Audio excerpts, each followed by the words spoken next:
Good morning. आज हम शुरू कर रहे हैं poem five a legend of Northland. Northland मतलब जो उत्तरी ध्रुव है उसके बारे में है। This poem narrates the legend of an old lady, मतलब एक पुरानी कथा है। लेजेंड मतलब पुरानी कथा। एक पूरा बूढ़ी औरत की, पुरानी औरत की, who angered Saint Peter because of her greed, जो कि जो कि अपने गुस्सा दिला देती है। संत जो होते हैं, एक सेंट पीटर नाम है उनका, उनको गुस्सा दिला देती है अपने लालच की वजह से। पर हम देखिए आप, अवे अवे इन द नॉर्दलैंड, यानी उत्तरी ध्रुव में बहुत दूर दूर की, मतलब बहुत दूर की बात है। Where the hours of the day are few, जहाँ दिन के घंटे बहुत कम होते हैं। यानी उत्तरी ध्रुव में क्या होती है, पूरे टाइम बर्फ और ठंड रहती है, इसलिए सूर्य बहुत कम समय निकलता है। इसलिए बोल रहा है where the hours of the day are few, जहाँ दिन के घंटे बहुत कम होते हैं।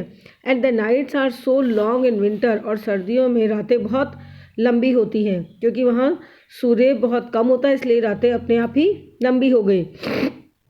That they cannot sleep them through, कि लेकिन वो इतना सो थोड़ी सकते हैं। तो बोल रहा है कि they cannot sleep them through, इसलिए वो इतने समय तक नहीं सो सकते।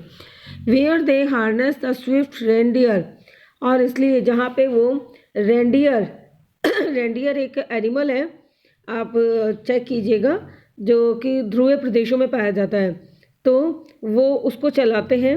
To the sledge when it's snow, जब बर्फ़ गिरती है तो उसको स्लेज गाड़ियाँ बनाते हैं जिसे रेंडियर खींचते हैं, तो वो उनका उपयोग करते हैं। And the children look like bears' cub, और बच्चे जो हैं वो भालू के बच्चों की तरह दिखाई देते हैं। वो किस लिए, इन देयर फनी फरी क्लॉथ्स, उनके अजीब से फर वाले कपड़ों में, यानी जब वो फर वाले मोटे मोटे कपड़े पहन लेते हैं तो ऐसे लगते हैं जैसे भालू के बच्चे हों।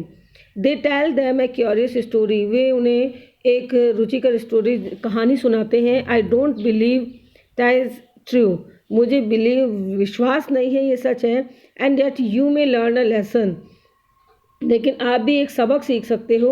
If I tell the tale to you, यदि मैं तुम्हें एक किस्सा सुनाऊँ। कवि कह रहा है कि मुझे इस पर विश्वास तो नहीं है कहानी पे, तो लेकिन फिर भी मैं तुम्हें ये कहानी सुना रहा हूँ, किस्सा, जिससे कि तुम्हें कुछ सीखने को मिले। यानी ऊपर के जो 2 स्टैंजाज हैं, 2 पैराग्राफ है, उसमें तो उन्होंने वातावरण बताया है कि वहाँ का माहौल कैसा है, और तीसरे वाले स्टैंजा के अंदर वो अब कहानी सुनाने के लिए पहले भूमिका बताई है, उसने बांधी है कि वो उसे कहानी सुनाने जा रहा है। अब देखिए कहानी शुरू होती है।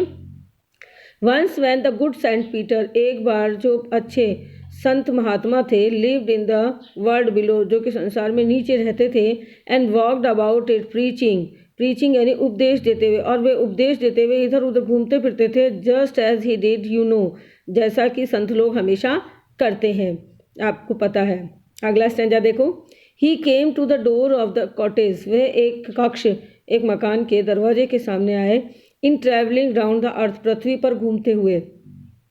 Where a little women was making cake, जहाँ पे कि एक छोटी औरत केक बना रही थी। Where and baking them on the hearth, और उन्हें सेक रही थी, बेक करते हैं ना उसके लिए। एंड बीइंग फेंट विथ फास्टिंग, और लगभग बेहोशी हो रही थी। For the day was almost done, अब ये संत की बात हो रही है कि पूरे दिन व्रत की वजह से लगभग उनको बेहोशी सी आने वाली स्थिति थी, पूरे दिन भर काम करने की वजह से। ही आस्क्ड हर, उन्होंने उससे कहा, for her stores of cake to give him a single one, कि उसने जो केक स्टोर कर रख रखे इकट्ठे, उनमें से एक केक देने को। नेक्स्ट पेज पढ़ेंगे नेक्स्ट क्लास में। Thank you.